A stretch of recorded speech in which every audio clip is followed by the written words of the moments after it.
sebenarnya kalau di dana pensiun praktis gagal bayar kalau di industri sendiri tidak ada sebenarnya, Mbak Neke. Yang terjadi itu justru di mana di investasinya. Misalkan kita tahu persis bahwa beberapa bulan belakangan ini atau mungkin di akhir tahun yang lalu ada beberapa manajer investasi yang mereka tidak bisa mengembalikan dana dari dana pensiun.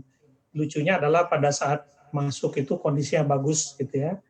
Tapi kemudian karena satu dan lain hal terjadi kesulitan mereka dan itu pada dana pensiun.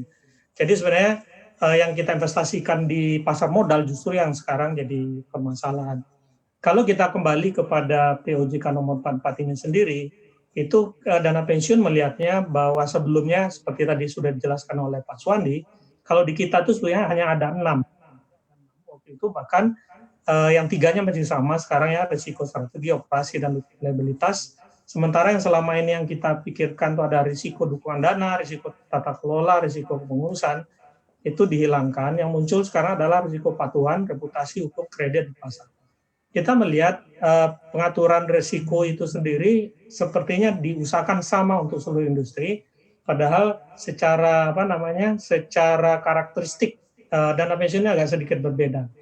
Nah, kalau yang gagal bayar kemarin itu lebih banyak mungkin di asuransi ya, Mbak Neke. Kalau di dana pensiun sejauh ini kendala-kendala seperti itu kelihatannya tidak terjadilah gitu ya. Paling kita mungkin bermasalah kalau seandainya pasar modal bermasalah, kita ikut bermasalah. Karena kita belanjanya sebagian besar di pasar modal. Sementara yang di tempat-tempat yang lain, saya belum melihat ada masalah yang serius seperti penempatan atau juga mungkin investasi di tanah dan bangunan. Demikian Mbak Neke.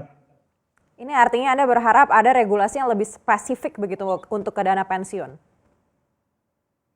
Menurut saya begitu, karena kalau tidak demikian nanti tidak efektif. Akhirnya kita lebih banyak memikirkan yang administratif yang sebetulnya lalu memberikan impact yang signifikan terhadap industri, padahal yang kita butuhkan sekarang adalah bagaimana regulasi yang bisa mendorong bahwa industri ini bisa tumbuh.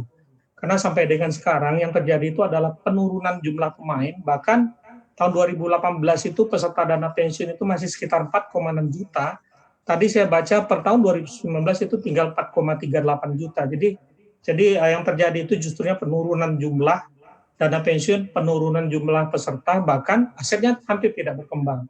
Jadi yang saya lihat di sini yang lebih urgent sebenarnya adalah bagaimana sebetulnya diberikan suatu ruang atau suatu regulasi yang bisa membuat dana pensiunnya lebih berkembang. Itu lebih penting menurut saya, Mbak.